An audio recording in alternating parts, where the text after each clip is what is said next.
Shaco came out to play. How are you feeling about that matchup? It's not really something you have to say, we're changing up our composition, right?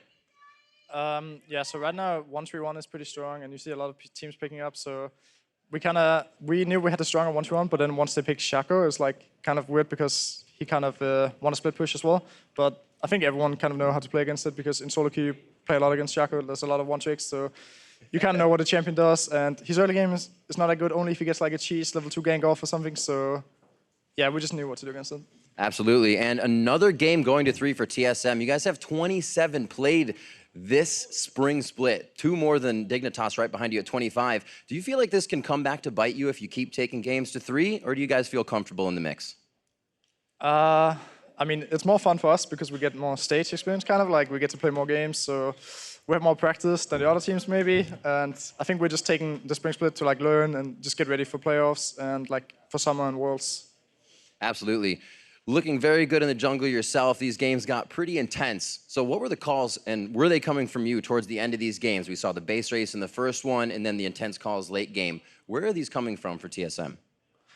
I mean, we were just playing 1-2-1 comps, so it's kind of important that we collapse on when they're going to win 5v5. So once we split, and we just need to collapse on them when they're mid. So playing Rengar, it's pretty important for me to call like, okay, we need to collapse on, I'll go on the carry or whatever. So don't think I did a good job of like calling when we should fight, but my teammates know when to do it, so I just follow that.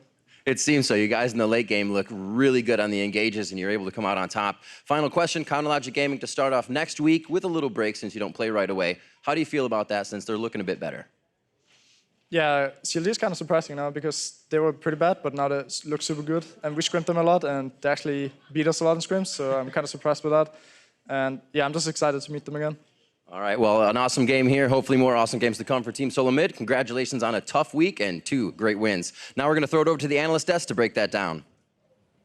Thank you very much, Riv. Exactly right. A super tough weekend for TSM going up against both Cloud9 and FlyQuest, and they managed to get the victories against both teams in pretty crazy series, to say the least. Yeah, definitely not easy at all. Like, obviously, when you look at the teams, but also the games themselves, they were back and forth constantly. And so I want to take a look at this Champions Select more so to establish the fact that both of these teams here in Game 3 opted for more of a standard composition, which gives us an opportunity to look at them from the perspective of their in-game strategy and team play. Right, and FlyQuest have been struggling a little bit with their more pocket pick style gameplay. Game 2, they went more standard team comp. Sure, they struggled a little bit, but they looked pretty good overall. So Game 3, they run it back with another standard team comp. And once again, I think they looked pretty good. And it was a very close game for a majority of this. Yeah, very much so. I'm glad to see them going back to what is working against the top tier teams. If you're going to do any of that experimentation, let's save it for games that you're a little bit more confident in. Working through the game itself, let's look at a replay 18 minutes in, 4-for-0 for TSM, because TSM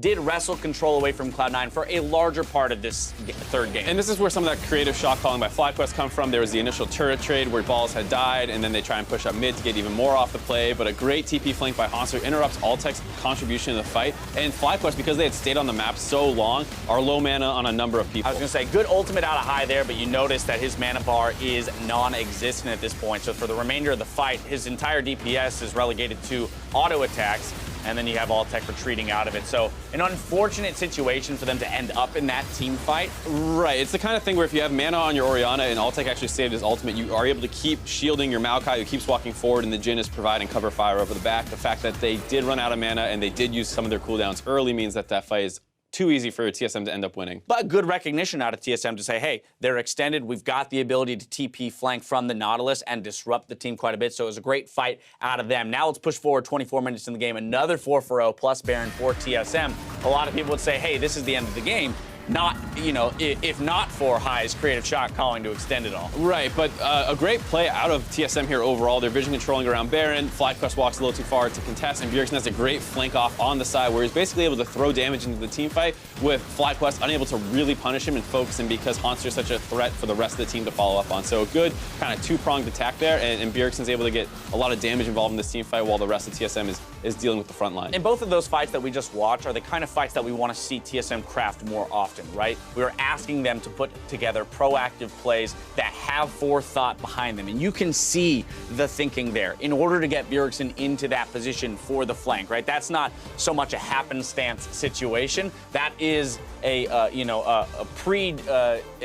What am I thinking about? A pre-thought out play. There you go. Yeah. You know, there's some thought there that goes into that play. Right, and I think that is a big thing because we always talk about how TSM doesn't play at the fastest pace. FlyQuest obviously forces a lot more. Right after that 4-0 in that first replay we looked at, they instantly pick Turtle right after and start charging up the mid lane and taking an inhibitor turret. And At 20 minutes. Yeah, FlyQuest can play at that crazy pace, but when you're the better team, you just have to make sure that when you pick your spots, you convert on them. And that's something TSM did this game. They had the decisive early Dragon as well, where they got a 2-for-0 Dragon and bot turret, which gave them their lead. So anytime that TSM really needed to make the play, they did. Very much so. Biofresh picking up player of the game this time around on that support. Perfect scoreline there for support, 0-0 and 16. Some great initiations. The Nami becoming a much more prevalent pick here in the North American LCS over the last week or two. Yeah, and there might be a chance that we start moving to a little bit more of these sustain kind of mages because there's been some nerfs recently to the top tier aggressive mage support. So you might see the more defensive ones like the Karma and Nami take over. Oh my goodness, if we go back to Nami, love it. Soraka, Janna, and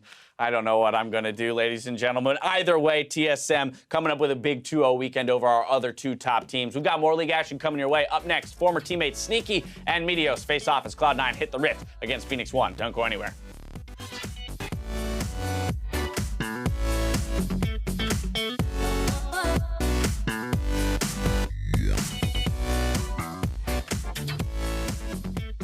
Sees this, cue the wall. Oh, and Sven actually kind of intentionally stops short, but he doesn't have flash, so it's an easy kill. Bubble's gonna mean not a whole lot. Moon caught by the stun, so that's gonna be him going down. Sven gets the kill. Shockwave on 2. Sven is almost dead. Heals up, and he just can't quite die. Look. Karma. Yeah, we got Karma. Hey, Graves. Jin. Yeah, I got him. Go ban after. This one, elimination chunked out. A cleanse Turtle onto Turtle. He went to the front line, but it's traded back in, and it's a 3-for-1. It's all okay for TSM. TSM take down their toughest opponents in the North American LCS back-to-back.